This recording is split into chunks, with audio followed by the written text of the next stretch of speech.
And it's the morning meeting. Welcome, everybody. Thank you for joining. We appreciate you being part of our start of the day. This program is based on what the television networks do every morning at around this time. Everyone gathers from all the bureaus around the world and they preview what's coming up and then they offer some analysis. That's what we'll do. Sean, Dan, and I are going to run through everything for you in this period. And of course, as always, take your questions. If you're here on the two-way platform, hands up. And we'll get to as many of you as we can. We appreciate all the participation, including new folks. We've had some great folks this week who've never been part of the platform before in an active way, and we love that. So thank you for participating. As always, peace, love, and understanding, and the presumption of grace are what we're about here. So whether you're watching on YouTube or you're watching here on the two-way platform, no personal attacks. People have strong feelings, and we're trying to help people deal with those. And we're not even against negativity, really. Just no ad hominem personal attacks, and try to have respect for other people and learn. And if the person talking is someone you don't agree with or is voting for someone different than you, what a wonderful opportunity to understand why that's happening. And as we keep saying, be prepared to lose. This is not an election where it's clear who's going to win. And we're going to talk about that in just a moment. That'll be one of our big topics, is why it is that so many people in my life are now saying Kamala Harris is going to win. I don't predict. Don't think when I've said Trump's the favorite, I'm not predicting he's the favorite. My sources are telling me that. There are a lot of people now who think Kamala Harris is going to win. We'll talk about why that is. Daybook, then some new ads, and we're going to talk about that. Again, delighted everybody's here. Guys, how was Halloween? It was fantastic. I was actually excited to see how many people, it wasn't many, gave out full-size bars. I fully confiscated those now, but it was nice to see, it's a tax. I was Yeah. teaching my kids about taxes last night. When they came home, I said, this is what the government takes. And I just started pulling it away. Full-size bars are obviously intended for the grown-ups. Dan, That's right. how was Halloween? I was surprised. Ring pops were the most popular item in our bag this year, and I enjoyed picking up the wrappers all over our house this morning. Awesome. It is one of America's finest holidays. All right. The vice president today, all of her events, she starts in Las Vegas, but all of her events are in Wisconsin. Janesville at 3:40 Eastern. Okay. Green Bay area, it's Little Chute, Wisconsin. I don't believe I've been to Little Chute. 7:05 Eastern. And then the Milwaukee area, West Allis, 10:20 Eastern time. 3 events. Saturday she's in Atlanta, Sunday she's in Michigan. Donald Trump events in Michigan and Wisconsin. He's going to Dearborn, which is an historic visit by a Republican presidential candidate, or maybe any kind of presidential candidate. I'm not sure why that is, but he's going to Dearborn. He's got a rally in Warren, and then at 4:30 Eastern, and then at 9 Eastern, rally in Milwaukee, Brew City. Saturday, North Carolina and Virginia. Tim Walz is in Michigan, 3 stops, Detroit, Flint, Traverse City. And then he heads west. He's in Arizona and Vegas over the weekend. J.D. Vance, Michigan today, North Carolina, 1 o'clock Michigan, 5 o'clock North Carolina. And then he also is west on Saturday, Vegas and Arizona. And Joe Biden, not as I had thought in American Samoa, but in Philadelphia, doing what he does. 4:30 Eastern time at an event in Philly, remarks on the administration's historic support for unions. All right, guys, let's talk about why it is that so many people in my life are now saying they think Harris is going to win. A lot of it's based on women voters. We all know that. If she wins, it's going to be powered by women. And the early vote in Pennsylvania, big Politico story that people are sending around, says early vote heavily women. So that's one thing that people are citing. Then the latest round, and it's amongst the last rounds of public polls, show an edge to Harris. Again, if you go through the methodology of them and you compare them to private polls, you'd say, even though their margin of error, they're misleading because Harris isn't really up in these states. But go ahead and put up the one that's got a bunch of poll numbers on it. This shows polls from Marist, Epic MRA, Emerson. All of them show Harris ahead. Harris ahead in Michigan, Harris ahead in the Silver State, Harris ahead in Pennsylvania, Harris ahead in Wisconsin. Trump, as this tweet says, not above 49 in any of them. Again, is this because Harris is closing strong, is undecided's vote? We don't know. But that's part of why Democrats are feeling good. The last Detroit Free Press poll which I think was included in that batch, so we don't need the other graphic. All of those show Harris up. In addition, her events have been very good. In addition, Donald Trump made a provocative, threatening remark about Liz Cheney. So Democrats are saying he's unhinged. He's going to turn off undecided voters. And finally, she's got a lot of celebrities at her event, which probably is not going to backfire at this stage, and it's building enthusiasm. So, Dan, is this a blue mirage, or is in fact these little bits of data creating not just the kind of hope and a prayer sensibility, but is it possible that Harris is actually moving into the victory here at the end? Look, anything is possible right now, excuse me, in a race that is this close. I think, you said private data, Senate candidate data still continues to show an extremely tight, if not ever so slight, Trump lead, frankly, in almost all three states. But look, there are some green shoots that are beginning to appear. Obviously, I think everyone would agree you'd rather be up in public polls than down. It just creates optimism. It creates excitement. There's definitely the herd mentality that sometimes undecided voters break towards whomever they think is going to win because they want to be with the winner.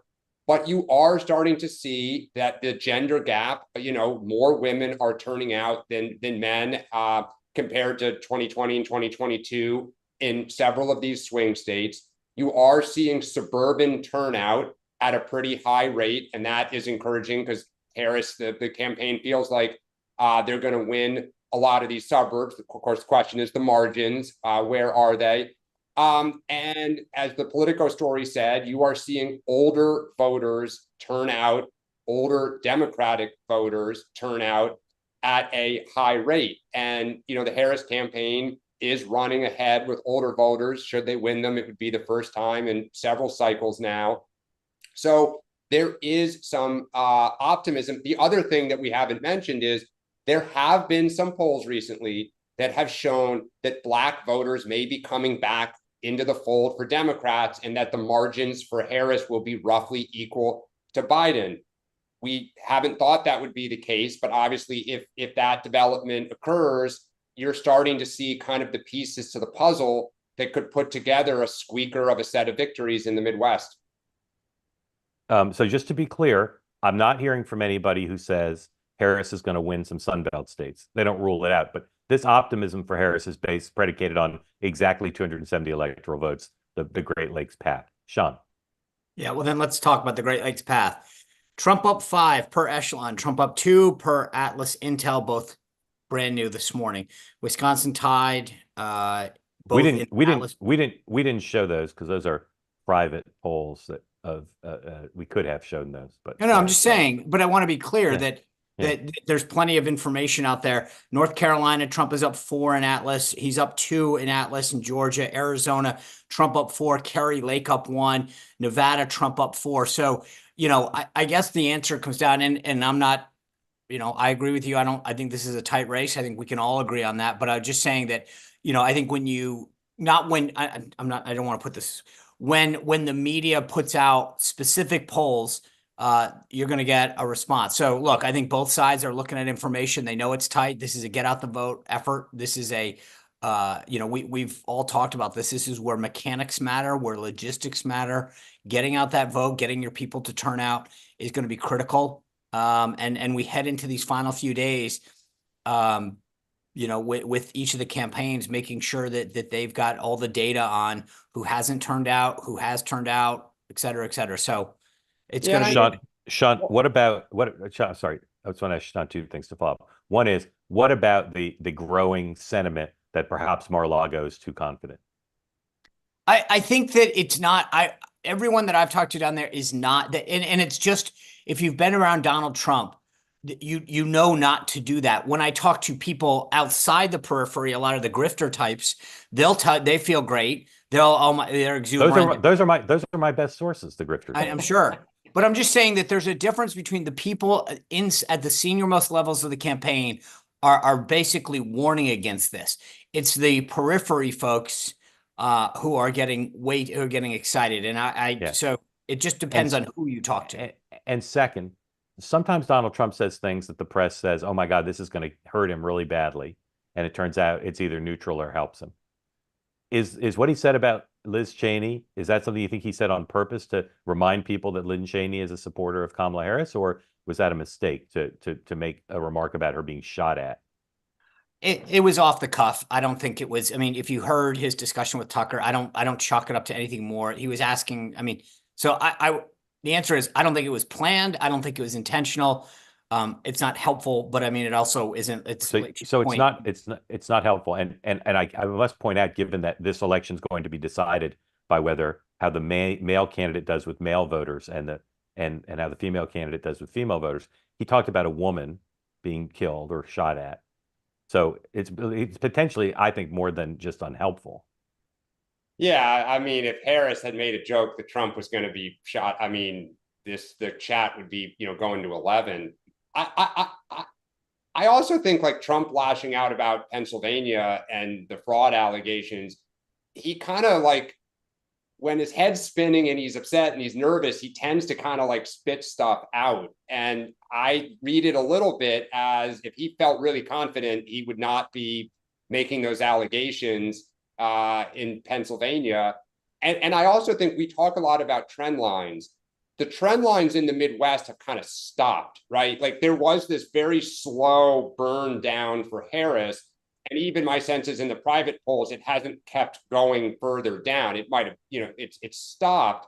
And so I just think from an optimism standpoint, Democrats are like, all right, the bottom hasn't fallen out in the Midwest. The public polls have kind of remained where they are a little bit. And, there are some signs of some nervousness on the other side, which we haven't seen in the last couple of weeks. Just want to talk briefly about celebrities. You bring in celebrities to build bigger crowds, to do voter registration, and to get people to vote. There's a downside for the Democrats using celebrities. We've seen it before. The Republicans paint them as elitists. And she's someone who's trying to convince some voters that she's got policy chops, and these events are being dominated not by economists, but by celebrities. So I'm not saying this is the biggest deal in the world, but it seems a little celebrity heavy. And as Sean's pointed out multiple times, they're not performing, they're just there. But just briefly, do you guys think these celebrities is good, bad, indifferent? Just seems like a lot of celebrities. I don't think it makes a huge, I mean, at this point, the voters, I think for the Harris campaign, young voters, perhaps they're resonating. But in general, I don't think anyone really cares about a surrogate. And the Democrats aren't really trying to win over working class voters much anymore at this point of the campaign. And that's who would always be offended of like, you're more, Hollywood than you are, Scranton. Sean? I think certain surrogates can be helpful if they have a constituency, but they're either going to be with them or not. I just don't. I mean, yes. I mean, would I go to something sometimes maybe to see, if J-Lo was singing or something like that, maybe I'd go or would it, but I don't know that anyone really goes, oh my God, I'm now that J-Lo has appeared at an event, I'm going to go vote for Kamala. So maybe a little excitement and enthusiasm, but that's at best. Okay. Let me say one thing about all our programs. We're not going to talk about Mark Cuban and what he said yesterday about women and the incredible reaction from women around Donald Trump. We're not going to talk about the AP story about how the White House changed the transcript of what Joe Biden said. There's too many things to talk about every day. Oh, Sean, you want to talk about it? Those two we can. My point is, please don't criticize us for not covering everything every day, because there's not a news organization in the world that covers everything every day. There's too much going on. Sean, you want to talk about the transcript? Well, I would just look. I'll leave it at this because I was hoping to talk about both of these things. Yeah. I think again, all right, go ahead. No, but I mean, Let's look, I'm getting a ton of crap from some folks saying, "Oh my God, you lied." Da, da, da, da. I never told the White House stenographer to. I mean, they went out and said that this was a grammatical mistake, and then forced the stenographer to change the transcript. For all the crap that I took and Trump people take, this is them going to the stenographer who complained and said, my job is to write what he says. They changed it. That used to be called lying. And I think right. I'll push back on this, right? Okay. So there is a sanctity notion of you can't mess with the stenographers, that the political people shouldn't tell them what to write. But the president's claiming at least what he said, what he meant. And the White House had a political problem. And their point is, we talked to the man himself. Here's what he meant. It's not implausible that that's what he meant to say. It's not what he said. But that's not what he not the meant to job say. of the stenographer. It's not to interpret you. It's to write Well, what you said. I You don't get to understand. go back in court and say, Your Honor, I meant to say that they have a stenographer for a Well, reason. you sort of do, because it's open to interpretation. No, Sean, you can't hear an where was apostrophe. this, Mark? You You know can't what? hear you can't hear an apostrophe, Sean. You can't. You don't know whether an apostrophe was uttered or not. You just don't. It's not audible. I mean, look, I'll leave it at this. I wish you guys were around when I was press secretary. I mean, this idea of here's what he might have said, here's what he meant. I was evil and it was horrible. And I mean, like, so you know what? I'll leave it because I don't want to dwell on it. But thanks to the morning meeting, you're one of America's sweethearts. Dan, yeah. Do you want to talk about Mark Cuban? No. Look, I think that one you can't. There's no stenographer that can change what he said on that one. Well, it's funny. He put out a clarification. He didn't really take it back. Look, I think I don't think anyone's going to cast their vote based on an apostrophe, an edit, or what Mark Cuban has to say. I agree with you, Dan. I think the combination of Mark Cuban and we'll never know for sure, but I think the combination of garbage by Joe Biden and what Mark Cuban said is going to rally the MAGA movement. I'll put a pin in this. Mark, the only thing is the MAGA movement is at 11. No, I don't think so. So then they're going to they could go to 12 over this. Those are two remarks that the MAGA movement. There are two remarks that the MAGA movement.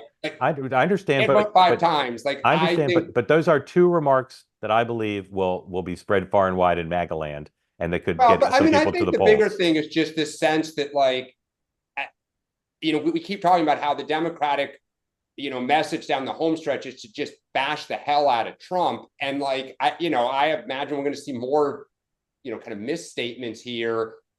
To me, that is the bigger thing, is just everyone is trying to find a new way to say he's awful and he sucks and he's weak. And, that is but I just think if we're talking about undecided voters. No, but we're also talking about let's talk about energizing the base. Hold on. It's not just the base, though. It's not the base. I mean, with all due respect, and I'll put a pin in it and end it here. We are on day 6 of national television talking about a stupid comedian telling a bad joke, and yet we can't talk about Mark Cuban insulting all women. We can't talk about the president of the United States going after 75 million Americans, but we can talk about a bad joke that might affect the Puerto Rican community in Pennsylvania. I mean, for goodness sake. Are people still talking about the joke? And by the way, I will tell you this, again, anecdotally, and you know how many times women have said to me, God, I didn't want to vote for Trump, but they're pushing me in that direction. So it is affecting people. And I think as we come to this critical moment where there might not be a ton of folks out there, but these little things are pushing. And you just asked me a moment ago whether or not Donald Trump's comment about Liz Cheney will affect people. Well, you don't think, I know that for a lot of women, they found Mark Cuban's comments offensive. I know that for a lot of people, they said, God, I'm not a huge Trump guy, but being called garbage isn't offensive. They're pushing people over the fence. And so if we're going to talk about a comedian for 5 days, 6 days, we can talk about the president of the United States, and we can talk about their chief surrogate, Mark Cuban. And we can talk about them lying on a transcript. But my point is the outrage. So I agree with everything you said, Sean. And Democrats like Liz Cheney and the comedian and like this is why we despise the guy and he's got to be defeated. And Republicans are saying like the double standard. My point is those people in the middle, I think, are not like fired up. They're disgusted. And I don't know if either's offensive comment. I still think it comes down to that, economy versus character issue. And I think they're all just, all of this is white noise. Now watch somebody say something that truly matters. But so there are some economic stats out today that are bad, on balance, and that goes in the mix. I will say, Sean and I can give you double standard examples every day. The lack of coverage of Cuban is outrageous, and I don't like generally. What do you mean lack of coverage? It's all over. It's not. No, it's over social media. It's not being pushed by the right. Pick up the New York Times and the Washington Post. Watch the network news. Watch the liberal cable networks. They are ignoring one of her top surrogates saying something totally offensive, and then given a chance to take it back and really doesn't. But and the mobilization anymore. That's its problem. Well, that's true. All right, quickly. And again, if you want to get in the conversation, please raise your hand. We'll get to you shortly. 2 ads, closing ads that are compelling. first Donald Trump 105 comeback from the pack. To this advertising. 4 years ago, we took a wrong turn and lost our purpose. We lost the strength that makes Americans who we are. If we dared to speak the truth, it was called hate speech, and our values were labeled shameful. That's when everything we care about fell apart. We surrendered our borders, our paychecks, and our courage. Our patriotism was called toxic. Men could beat up women and win medals, but there was no prize for the guy who got up every day to do his job. Now we're being asked to settle for the way things are. And we're wondering if America can make a comeback. We can, because we've done it before. When we get knocked down, we don't stay down, we get up again.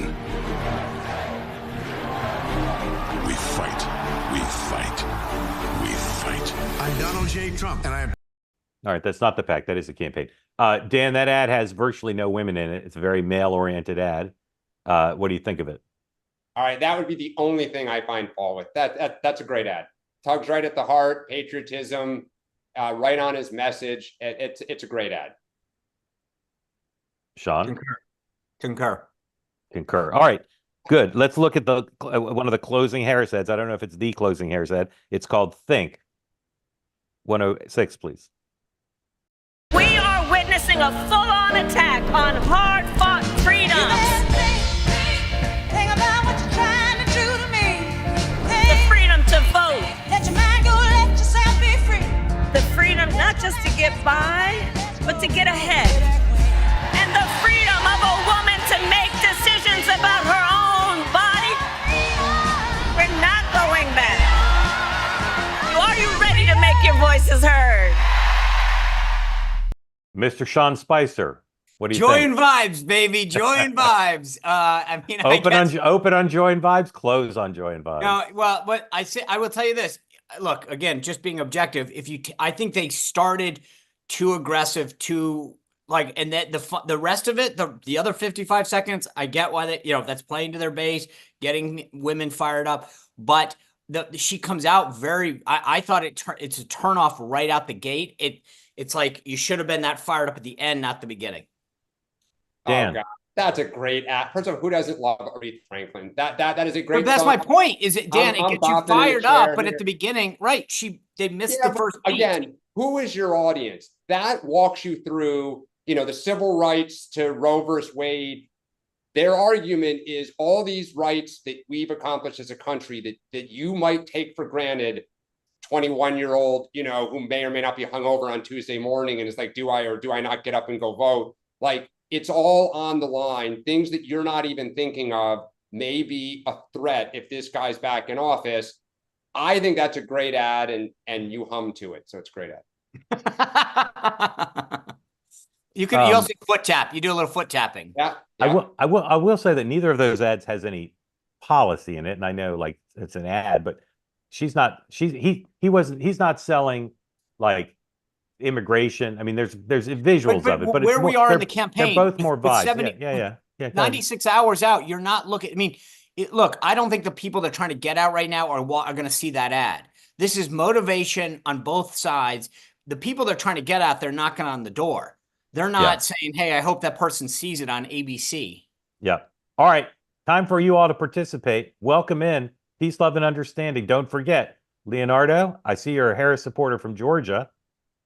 Yeah, I wouldn't say correct? supporter, but voter. Voter. Yeah. Okay. All right. Tell us about I'll that take it. and tell us what's on your mind as a Harris voter. Yeah, Mark, I'm actually in Saudi Arabia right now. I wanted to get out of the country for the election, so I'm not coming back till a week after. Did you really leave just to be out of the country? It kind of lined up that way. I have some friends here, but I was like, I might as well take them up on it now. All right. Maybe it's a bit paranoid, but just a little concerned. My question is related to the reason I voted for Harris in the end, even though I spoke with you last time and I mentioned border security is a big issue. And I think that Donald Trump, despite not being very specific enough for me on what he was going to do, the reason I ended up voting for Harris was I saw your concern that you expressed on Tucker about the mental health crisis that could come with a Trump victory. And, I'm in media sales. I'm in New York every other month. My girlfriend's a lawyer. And I see what you're saying. And it genuinely concerns me because the resilience of the average Trump voter, I believe, is higher than the resilience of the average Harris voter. And I just, Leonardo, I just want to interrupt you because I agree with you, and I take heat for saying it. Why? What do you base that on? Like, what would be the reason for that? for example, I have a colleague who's a lawyer, and he's like a 30-year-old guy who has a girlfriend or wife. And he just, I've seen, I think what you mentioned specifically is alcoholism. And I've seen the amount of alcohol that's being ingested by him and other people like him that are professionals, lawyers, accountants, has risen with the intensity of the election. And I'm not faulting them for it. I'm not mad at them or anything like that. But all I'm saying is, I think that the resilience of the Trump voter would protect a lot of the jobs that they do. But I don't know if we can really handle a country where, the lawyers and the doctors and the accountants cannot function. And it wasn't like that last 4 years, but it could be like that this year. It seems like they're a lot more intense this time around. Yeah. So I'm just Did you have- wondering if you think Yeah, it's going to be as big this time, like the mental reaction, if he wins. I do because it won't be a surprise. The people of America will have seen Donald Trump as president. They will have seen him as a candidate. They will have seen him say that Liz Cheney should face someone, face guns. They will have seen everything about him, and they will still have chosen him. And as I've said before, I think a lot of Americans who support Kamala Harris or oppose Donald Trump will find that to be a source of profound alienation from America and their fellow Americans, and that'll be very hard for them to deal with. Sean. I actually think this is a really interesting topic and conversation. But here's the way I see it. I think if Kamala Harris were to win, I think Trump supporters, by and large, will be upset, pissed off, for a number of reasons. But I think we'll move on. I mean, I don't think you're going to see a massive, it's the other side that can't possibly fathom. Like I obviously want Donald Trump to win. I want Republicans to win up and down the ballot. But if we lose, it's America, and I'll fight hard again for 2 years for a midterm and then 4 years. And I think I speak for the vast majority of people when I say we will just double down and work harder. If the Harris side win, if Trump wins, I actually think like this whole story about anxiety, whatever, it's not our side that's got anxiety. I sleep very well at night. I mean, like I'll be upset, but I won't crack down. I think it's the other side that has got a major mental health problem if Donald Trump wins. Yeah, Dan. Sean, I agree. I'm sorry, Mark, just wanted to say I agree with that analysis. And I'd say I voted for Harris at the top of the ticket and read all the way down. Mostly because if this is the figurehead that will hurt I'd say 30% of the country, maybe, are professionals, and they will get hurt mentally from this. Okay, we can give them that. And the best you could hope for is divided government as long as things move on. And I see a lot of comments that are mad at me. I don't want to say that I support Harris or Trump. I'm just saying I voted based on what I believe the country You're the most strategic voter we've ever had on. Dan. Yeah, Leonardo, please don't, the chat, just you be you and vote for the reasons you think are best. And I think that I totally agree. Trump voters, I think if Trump loses, will say a little bit, because we hear this here and you see it in research, people have concerns with his character and conduct, right? I mean, even his most diehard supporters kind of cringe and chuckle at some of his antics. And I think they'll say, all right, that's why he lost at the end of the day. Democrats look at that same character and conduct and just do not respect or understand how anyone could do it, how anyone could vote. And so I think, to your point, one side kind of understands. I'll be charitable. I think most Trump voters respect Democrats. But my fellow party, unfortunately, does not necessarily feel the other way. And that is what will cause that, questioning of their country, and will be pretty painful. So here's another thing, Leonardo, that I think is super important. I just wrote a piece about it. It hasn't been published yet, but I think it will be soon. So There are two reasons if Trump wins that'll be a big part of it. One is he talks about issues that have appeal to tens of millions of Americans. The Democrats can't process that. They can't accept that. Second, the Democratic Party on a range of issues, cultural, economic, national security, has moved too far to the left for tens of millions of Americans. What will Democrats jump to instead of trying to process those two realities? Biden should have gotten that earlier. Kamala was a bad candidate on The View. They're not going to accept the reality that if Trump wins, those first two things are true. And by the way, they should accept that reality even if Trump loses, because if Trump loses, it's going to be really close. And nearly half of Kamala Harris's constituents will think that Donald Trump talks better to the issues they care about than she does. And half of her constituents will think the Democratic Party has gone crazy left. And someone in Kamala Harris's life hopefully will say to her, you should, even though you won, congratulations, you should be thinking about those two things, because that's a reality of half your constituents. Leonardo, what do you do for fun in Saudi? You definitely can't drink. I think Yeah. that's, yeah. Well, you can, but Yeah. No, it's been fun. I'll text you some places if you're Are interested. are you water skiing? What are you doing while you're there? I wanted to, for a few years, I wanted to check out, because MBS opened up Medina to non-believers. So I wanted to check it out, even though I'm Catholic. And I'm visiting some friends from college that studied with me and came back, and they don't have to deal with our elections anymore. You know, they were just students. So. Okay. Have you signed up for the Farms Instagram account? Yes. Yes. You signed up. I watched the show yesterday. Yes. All right. Yes. Good. Signed up. All right. Leonardo, thank you for joining. Very, very Thank you, Mark. educational. And as I said, so far you're the front runner for most strategic voter. Sandy, come on in. Tell folks who don't know where you are, who you're supporting, what's on your mind. Good morning, everyone. I'm in Minnesota. I voted when we could vote early, but watch our ballots go into the machine. And I've been a Trump voter all three elections, so I'm a fan. I grew up out in the country in Minnesota, so my family is those, outstaters that they talk about in the election. And but I'm in the metro area. I live in Hennepin County, which is, Omar territory. My question is around the early voting and how that's tabulated and how all of you view that information coming in. I've learned a lot on this platform regarding polling and internal polls and things like that. But what I haven't had a chance to fully digest and understand from the three of you is how the campaigns and how you view the early voting statistics. So that's my question. Thank you so much for having me on today. All right, I'll say a few things, then kick it to Sean and then Dan. Every state is different in terms of what kind of information we can get from the early vote. So it's not uniform. You have to analyze each state separately. The only entities, as far as I know, that have analytics about the individual voters beyond what's publicly available are the campaigns, some super PACs, and the parties. In other words, they take additional data, consumer data, and other things. That gives them a better understanding of the people who voted early than we have, because we don't have that analytics. Okay, so they know more than we do about analyzing what's there.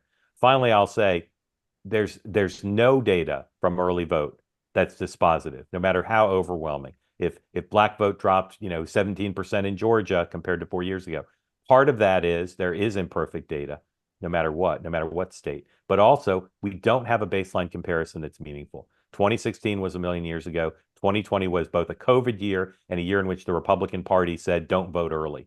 So there's not nearly as much to learn from the early data as people would like. Sean. So in the chat, I have no affiliation with this firm. I don't know them, but I came across a site. I just dropped it in a chat called l2-data.com/early return. So if you're on Zoom, check on the chat. If you're not on Zoom, I linked it on SeanSpicer.com.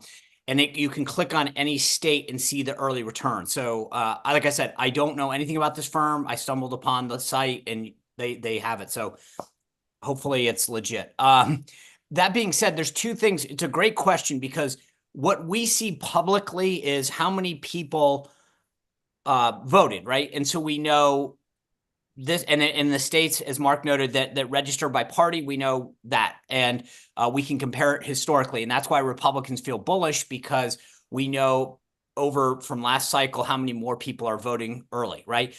Where this is big difference between what we see and what the campaigns see is that the data that they have will tell you, hey, that's an election day voter, that's a 404 person, that's a Sean Spicer or a Dan Turrentine. Sean, tell people what a 404 it means. So yeah, so when we say the word high propensity, the way that pollsters, when they talk about how they're, likely voter, whatever, they have we call a screen, right? So you either are newly registered, you got a 0, you've voted in 1 of 4 elections, you're a 1, you're a 2 if it's 2 of the last 4 elections, 3, and then obviously 4 of 4. So you're a high propensity voter, or 4 of 4, a 4 of 4. And so when we talk about cannibalizing the vote, that means somebody who would have voted on election day, they're just moving their vote forward. So the same vote, it's like scoring a goal in the fourth quarter versus the first quarter. It still counts as 1. The difference is a new voter or a low propensity voter, somebody who just registered, or a 1 of 4, getting them to vote is a big deal, because that's different. Where the campaign data is very different than what we see publicly is that they may say, okay, Susie Smith is a Republican, but she is a never Trumper, and we have her coded in the system. So the campaigns can see both independents, Republicans and Democrats, and they'll have a score assigned to them, and they'll say, wow, yeah, that person voted early, and I know they're a Republican, but they're a never Trumper. Or yes, that person's a Democrat, but they're, for a variety of issue reasons, they tend to vote Republican in presidential years. So the campaigns have a much better window into who we are. And so that's why sometimes the confidence that one way or the other is seen is because the data that they have on the voters is different than what we see publicly. Because all we can tell is this many registered Republicans voted, this many registered Democrats voted. We don't know, are they election day voters that voted early? Are they never Trumpers that probably voted for Harris? They know that, we don't. And so when you can hear some of the folks that really go in on the data, that's what matters most. And so we're sort of, that's my 2 cents on that. Dan. In the interest of time, you both said it very well. Okay. So Sandy, aggregate, part of why the kind of conventional wisdom is that Vice President Harris's path is the Great Lakes states and not the Sun Belts. Is the Sun Belt data in all 4 Sun Belt states is not great for Democrats. You could cherry pick a few things, but it's better in the other 3. Okay. And that's why the focus has shifted back to her notion of her having one path to 270. Well, Sandy, and some of those low propensity Democrats in certain states in the Midwest are starting to turn out at high numbers, which gives them hope. Yeah, correct. All right. So we've had a Harris voter, not a Harris supporter, but a Harris voter who happened to be a man, and a Trump voter and supporter who was a woman. And now we're duplicating that with bringing you 2 in at the same time: a male Harris supporter, female Trump supporter, just the way we're doing it currently. Nicholas, you're a Harris supporter. Where do you live? I live in Albany. I actually came on earlier this week with my Harris shirt, but I don't have it on today. Yeah. I'm in Albany, New York. Okay. And Jennifer, you're in Pennsylvania and you're a Trump supporter. Where are you in Pennsylvania? And is this your first, second, or third time voting for Trump? I am located in Montgomery County, which is a suburb of Philadelphia. Yeah. And this would be my 3rd time voting for Trump. Okay. What's on your mind, Jennifer? Well, I had actually a question for Dan. I am a longtime Republican, have been, and small business owner. And when I look at when Harris goes out and speaks, the numerous times she's already done it, why has no one in her campaign given her answers to these basic questions or determine what the strategy is? Because wouldn't you think after the first time you would have an answer and a policy? They would come up with something to give to voters. And the reason I'm asking that is because I have a few liberal friends, and we don't talk about politics, but I've asked them, and they are not voting for they're not voting for Kamala, they're voting against Trump. So they're going to put their vote in for Harris, but they don't really like her. They don't know what she stands for, but they just are never Trumpers and don't like her. So as just a citizen, I just like to know, like, common sense wise, wouldn't you give her something to give the American public? Great question, Jennifer. Dan, explain that one. Yeah, it's going to be one of the great stories that I imagine Mr. Halperin will tell after the election that Democrats have scratched their head about. Is, to your point, it's not just, in your gut like you want to hear, but all the research has told us, and the campaign has access to even better research that I know is telling them that the holdup voters have had since, let's say, Labor Day is kind of, who is Kamala Harris and where do you stand on the biggest issues?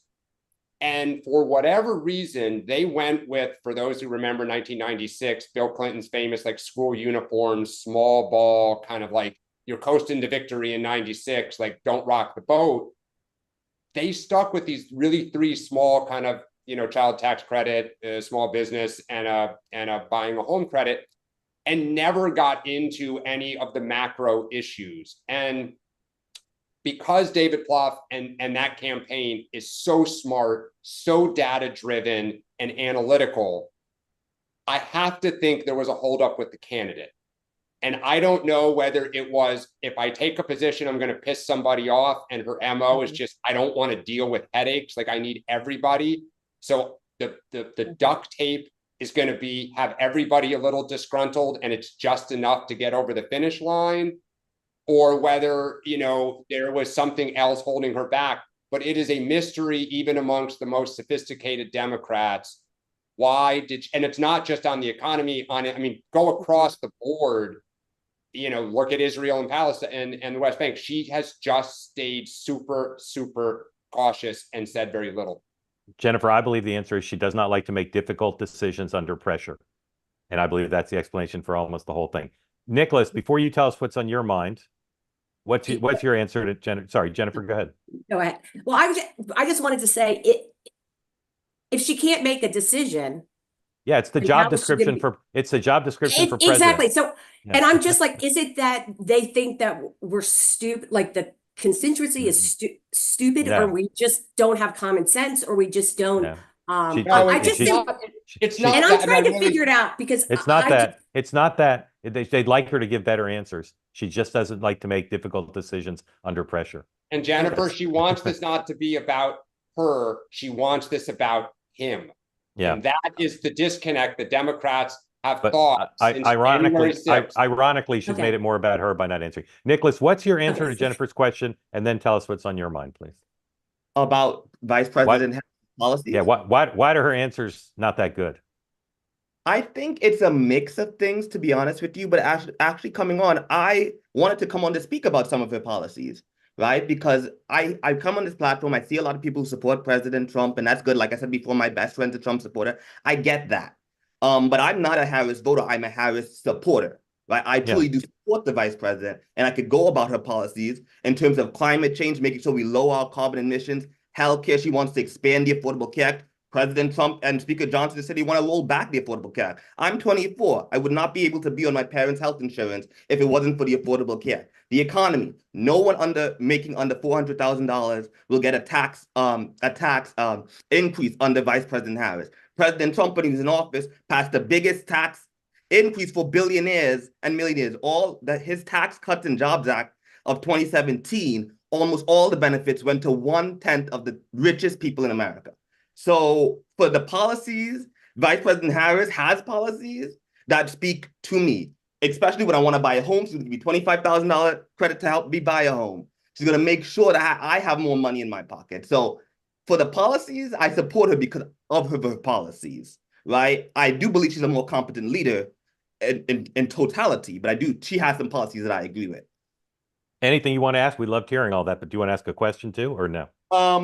I did want to ask a question, I guess, to Dan about how can we change the narrative that the vice president is not a strong leader, in foreign policy, because I come here and I hear people say that President Trump was anti-war, right? Which I just don't agree with. And I'll run through a little bit. I don't want to take too much of the time. But in terms of foreign policy, he said that Israel or the United States should attack Iran's nuclear facilities, which they have a right to under international law. He ripped up the Iran nuclear deal, which was working. He increased the drone war strike, the 2,243 drone strikes in just 2 years as president. When President Obama, he did more than President Obama in his 8 years. He kept us in Iraq, kept us in Afghanistan, and he had a 330% increase in civilian deaths in Afghanistan under Trump. He bombed Syria twice and bombed Somalia. Like, people are saying he's anti-war when the facts does not bear that out as much. And in terms of Israel or Gaza, he basically told Netanyahu, you can do what you want with the West Bank, right? So my question to Dan really is like, how do we change this narrative about Vice President Harris not being a capable leader for foreign policy? Because in my opinion, President Trump is actually the riskier choice when it comes to foreign policy than Vice President Harris. Nicholas, you're a very well-informed person. I'm not saying I couldn't fact check a little bit of what you said, but you're very well-informed. Dan.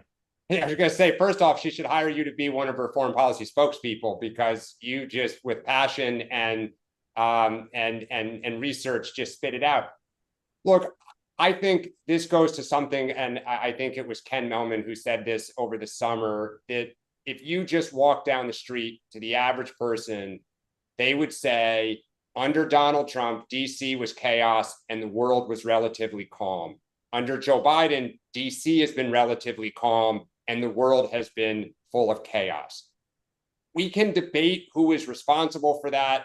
Who, if Israel and Iran truly go toe-to-toe in 6 months, would you rather have, in the Oval Office, if China really does threaten Taiwan or attempt to go to war with it? But the problem just becomes that on a macro level, everything you described was, relatively speaking, low-level conflicts kind of under the surface. And if you look at Joe Biden, where he kind of lost the public on foreign policy, was the Afghanistan withdrawal. And I can give you 20 reasons about why that happened and who was at fault and what was, But at the end of the day, victory has 1,000 fathers and defeat's a lonely orphan. And nobody would say that exit from Afghanistan was pretty.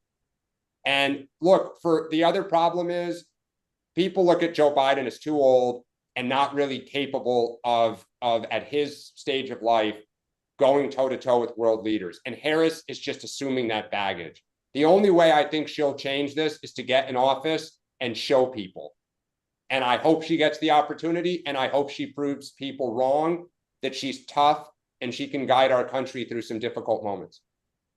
Nicholas, thank you. Thank you. Thank you both for joining. Appreciate it. Real quick, I would just say, I go back to the comment that someone made in the chat yesterday. It's WW3 versus World War III. I think that was very apropos of what a lot of people are looking at right now. WWE, not WW3. Yeah, I'm sorry. I'm an old school. I have WWF, remember? So I go back. Yeah. Anyway, look, to Dan's point, I would just tweak one thing. It wasn't just the botched with Afghanistan withdrawal. It was the response after that, the lack of admission as to how horrible that went, and the idea that they stuck by it. They screwed our allies, the 13 soldiers that lost their lives. I mean, the response to Afghanistan was horrible. So it wasn't just the operation itself, but the post handling of it. The other thing is, I want to underscore something that Dan said in the context just now of after the election of, winning has 1,000, owners and no one, when you lose, everybody blames you. That's going to be very true in this election. And I think the interesting thing is, especially if Donald Trump wins, there's a lot of things that I think will get overlooked. We do this all the time in parties where we don't look at some of the underlying things that we could have done better, and we all just celebrate. And I think, there'll be plenty to go around. And it's always interesting to me of what doesn't get said of the winning team. Jacqueline, welcome in. Do you walk around Manhattan with a MAGA hat on? I did just buy a red hat, but that's about as far as I'm able to go. I'm in Midtown. I'm in Midtown Manhattan, and I feel like this is like even just putting the name Trump in my name was scary for me. Will So this be your first, second, or third vote for Trump? this is my third vote. Yeah. And are you from New York City originally? Yes, I'm a born and raised New Yorker, and I feel like I also have a media background, so I feel a little bit like I've truly been hiding for some time. But at this point, I feel like, and I'm so impressed with this platform. I can't thank you enough. I feel like this is the type of conversation that we all need to be having more of. So thank you. Thank you for saying that and for joining. Well, I have one question for you, and then open the floor. Who do you think is going to win and why? No idea. If you would ask me, almost like I feel like I change just about every hour. I have started to see the thing that really shifted my thinking on this is that my husband's from New Jersey. Over the summer, we spent some time at the Jersey Shore. It's the first time that I had seen quite a bit of public support for Trump. It was the first time I had in that area, right, in that region of the country. I had never seen Trump, make America great again. I had never seen this signage in New Jersey before publicly and so loud and supportive. And it made me think like something has shifted. Like there are more of us out there, who are, and then of course I've always known that we're out there, but it just to see it on the East Coast was surprising. What question do you have for us or comment you want to make? So my question is for Sean. So I am a dietitian. I have been following the sort of, there's a little bit of a meltdown happening, and in some ways, a little bit of an existential crisis happening within my area of work and the health professional community as it pertains to the Make America Healthy Again conversation. There's a lot of this that the intention is so incredibly positive. I mean, I think everyone probably in here and around the country would agree with that. But when I look at the actual, and I've tried to research this to the extent that there's public information about it. When I look at the actual description of policy, the certain things that have been the focus of what Make America Healthy Again stands for, I'm concerned that a lot of it is not actually evidence-based. And this is where the existential crisis comes in, because there's so much discussion now about, it seems to be a very right-wing versus left-wing coded trust the science versus don't trust the science. We can't trust the experts, right? And at the same time, I am wondering, what happens if Trump is elected, and what happens to the questions about the obesity epidemic, the concerns about our food supply. Do we have any expertise in the room, or are we going with social media influencers to drive policy? I'm confused by this, because I feel like, a huge part of why I have voted for President Trump the last 3 times is because I am in favor of less government, of less regulation, right? And I feel like a lot of what is being talked about sounds like very heavy regulation, banning certain ingredients that actually are legally permitted around the world, things like that. So I'm just if President Trump wins, come back, because we'll do an hour on this. This is a hugely important topic. Sean, what are your thoughts? Yeah, I listen. Again, I think it's a lot more than we can add. First of all, thank you for the question. I as somebody who has from time to time tried to eat healthy, and I have become consumed with this issue.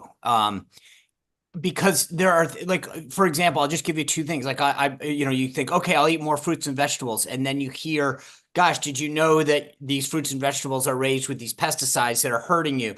I went to my doctor a while ago, as you can tell, very fair-skinned Irish guy.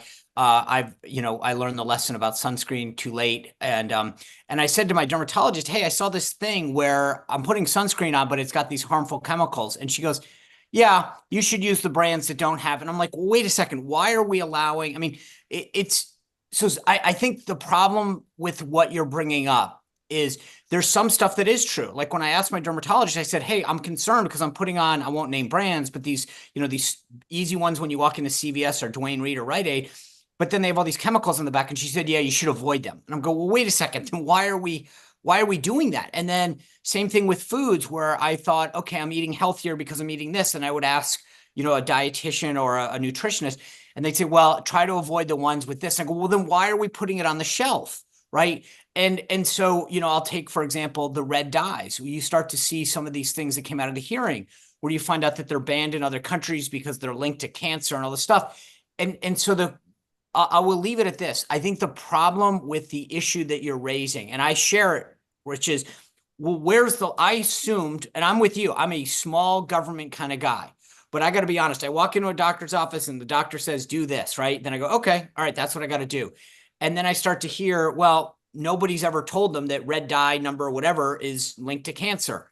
And I go, well, then why the heck am I drinking it? Why is the government allowing it? So to me, this is a conundrum. I don't want government. I don't want big government, but I also assume if the FDA is telling me that it's okay, and then you start to hear all these stuff about how many people are on what boards and they're being linked to it and It's I don't know if you've listened to Callie and Casey Means, but to me, I'm one of these guys that trust the experts, right? If an architect comes to my house and I say, I really want a beam that goes here, and he says, if you do that, it's load bearing and your house is going to collapse, I trust them. And so the problem is that we've trusted healthcare professionals, and I think they're well-meaning, but the problem is that when the FDA tells you something and then you find out afterwards, well, it's banned in 18 other countries because it's linked to something, where's the line? And that's, again, I'll leave it at that to say, as consumers, we trust certain agencies to protect us. And if we start to find out that they're not doing that, and the last example, Dr. Fauci going out and saying, well, 6 feet, he's like 6 feet, 5 feet, 4 feet, I made it up. It doesn't instill confidence. And that's the problem is I go, wait a second, you literally made that up. I was measuring okay, well, these guys are supposed to be smart. And now we find out. So where's the line? What do we believe? What don't we believe? I think you're asking a great question.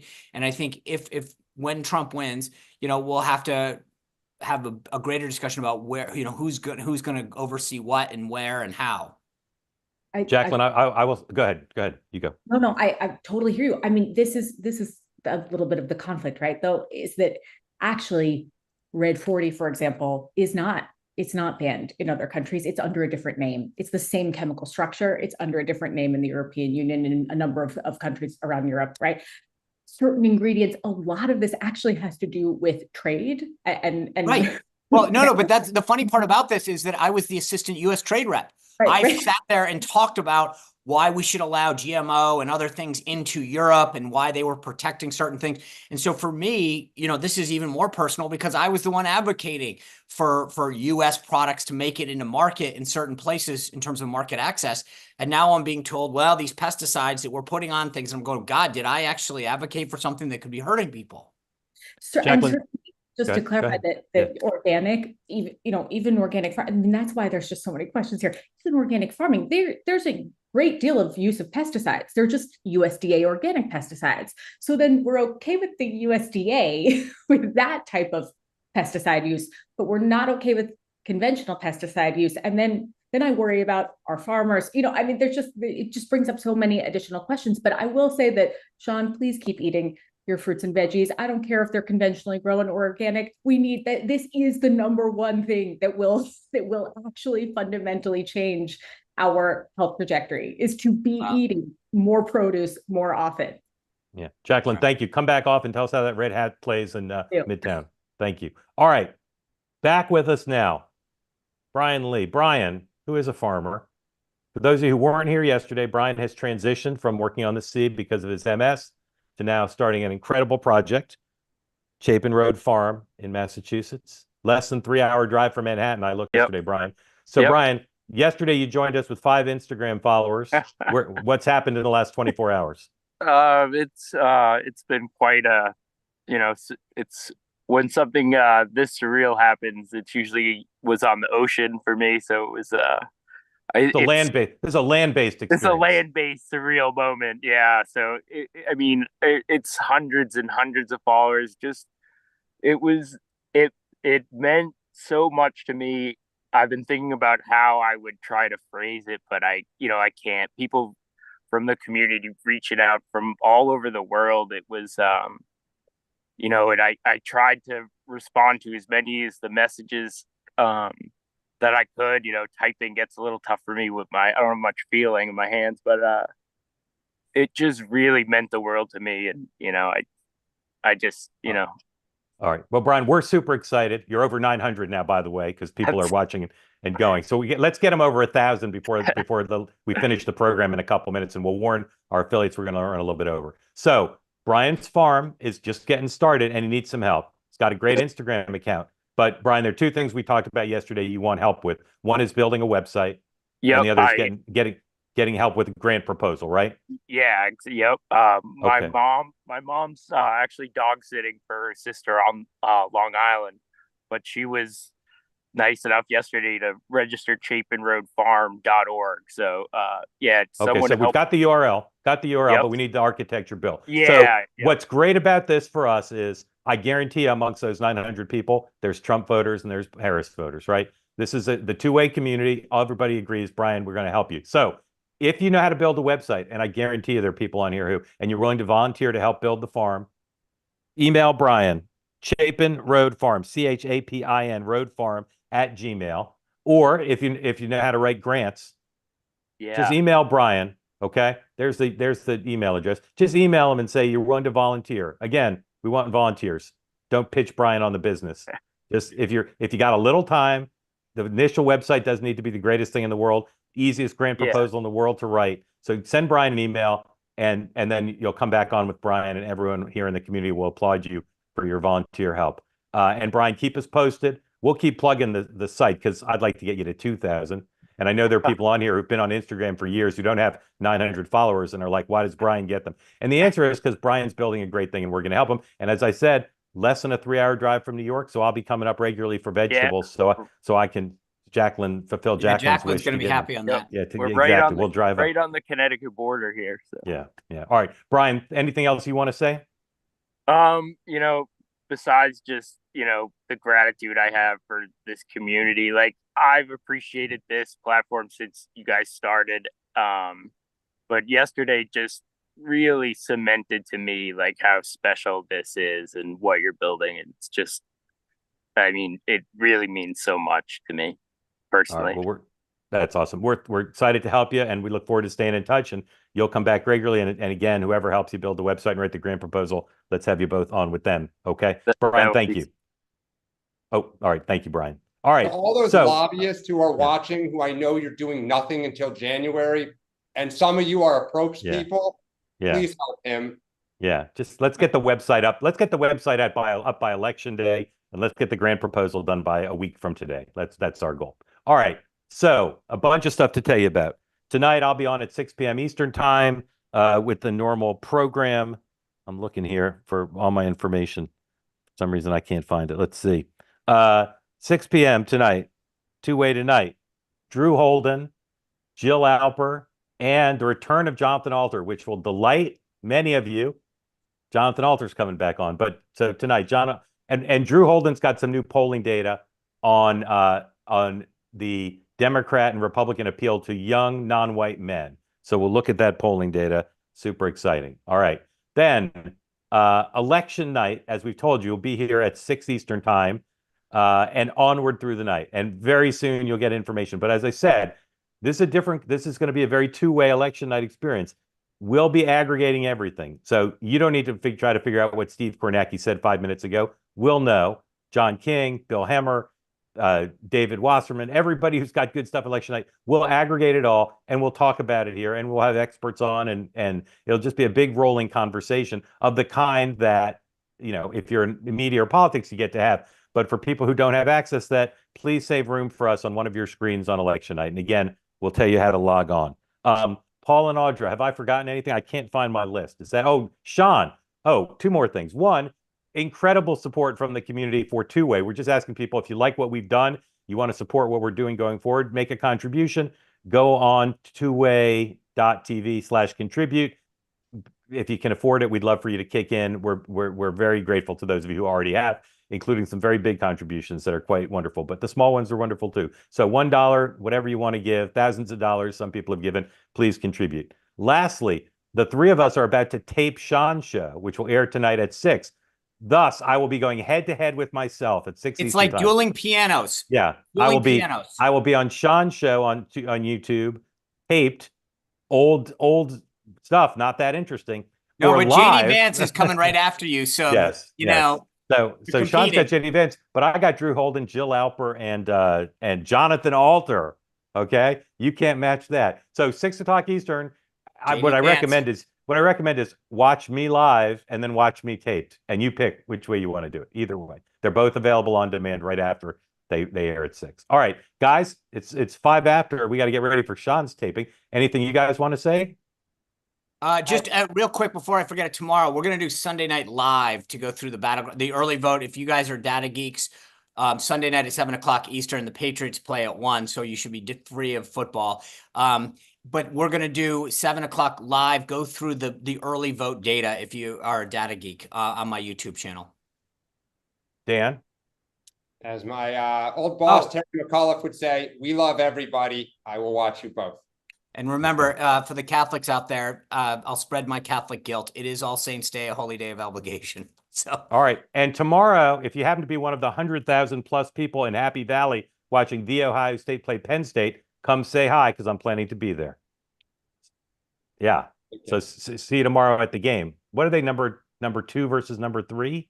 Yeah. I think. Yeah. Or 2 versus 3 or 2 versus 4. I can't remember. Yeah. And if you're in New York City on Sunday, good luck. Oh, Dan's in the marathon on Sunday. Runners running the marathon. So have you run the New York Marathon before? This will be my first. Yeah. Yep, what do you plan to eat Saturday night and Sunday morning? I am eating like a teenager these days. It is all bland, heavy on the carbohydrates and lean protein and a lot of Gatorade right now. So I will. All right. Well, Jacqueline said that the red dye number 6 is cool. If I'm back the finish line's in front of my house. So if I'm back, right. if I'm back in time, I'm going to bring that giant Dan mask and cheer you on. Let me know what time you're going to. Let me know what time you're going to finish. Probably around 12:45. 12:45. All right. I'll come out at 12:15. All right. Thanks everybody for watching. I will see you double at 6 p.m. Eastern time, and we'll see you Monday morning, 9 a.m. Eastern time. Because if it's Monday morning at 9 a.m. Eastern time, it's 8 o'clock Central, and it's the morning meeting. Have a great day.